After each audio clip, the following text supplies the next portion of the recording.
जय जिनेंद्र गुरु जी। जय जिनेंद्र बच्चों। बच्चों, आज की कहानी का शीर्षक है अमृत वृक्ष पर विष का फल। बच्चों, वीरपुर में एक सोमदत्त नामक सम्राट हुआ। सोमदत्त अत्यंत धर्मात्मा, नीतिवान, प्रजापालक एवं पराक्रमी सम्राट था। उसके पराक्रम, वीरता, प्रजावत्सलता, नीतिमता तथा धर्मज्ञता की चर्चा सारे वीरपुर की हर गली गली में थी। साथ ही इस बात की चर्चा पड़ोसी राज्यों में भी फैली हुई थी। हर कोई सम्राट के गुणों की कथा कहते कहते थकते नहीं थे।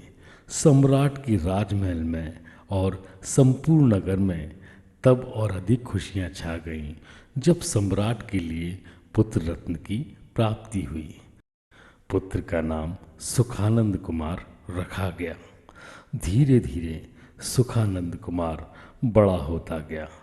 सम्राट सोमदत्त और नगर की जनता को सुखानंद कुमार से बड़ी आशाएं थी, लेकिन उनकी आशाएं पर तब पानी फिर गया जब वह कुसंगति में पड़कर नगर की जनता को परेशान करने लगा।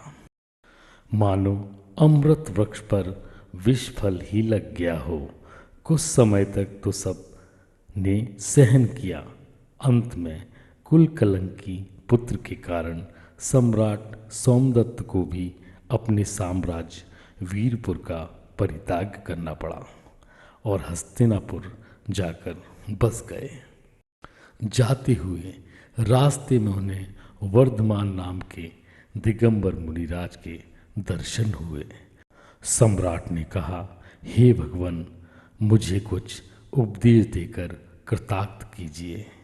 मुनिराज ने 38वें काव्य का शुद्धि मंत्र के साथ महात्माएं बताया, जिससे सम्राट की महाप्रभावक भक्तांबर स्तोत्र के 38वें काव्य पर अत्यधिक श्रद्धा हुई। उधर हस्तिनापुर में एक मधुमत हाथी ने उत्पात मचाना प्रारंभ कर दिया। नगर के बाग बगीचे उजाड़ दिए तथा वृक्षों को जड़ से उखाड़ उखाड़ कर गिरा दिया। हस्तिनापुर नरेश ने बड़े बड़े महावतों को बुलाया, किंतु कोई भी उस हाथी को वश में करने में सफल ना हो सका। लाशों के द्वारा वह धरती को पाट रहा था। भयंकर चिंगार से लोगों के रोम रोम कांप रहे थे। ऐसे में मधुमत हाथी के पास जाने के लिए कोई भी तैयार न था। वह तो मानो साक्षात यमराज ही था। तभी सम्राट ने घोषणा की कि जो भी इस हाथी के लिए वश में करेगा, उसे हम आधा राज्य और अपनी पुत्री भी देंगे। यह समाचार सोमदत्त के कानों में जब पड़ा तो उसने उस हाथी को वश में करने की ठान ली।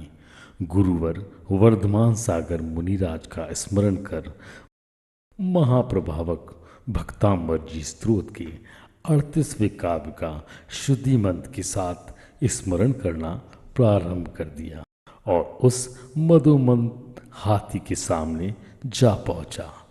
जैसे ही हाथी ने सोमदत्त को देखा, बस फिर क्या था, घुटने टेक कर वहीं बैठ गया और अपनी सूंड से सोमदत्त को अपने ऊपर बिठा लिया।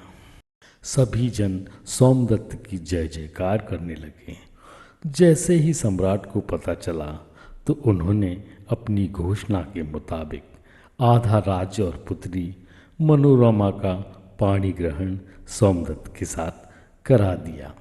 जब हस्तिनापुर नरेश को पता चला कि ये तो वीरपुर नरेश सोमदत्त हैं, तो खुशी का ठिकाना ना रहा।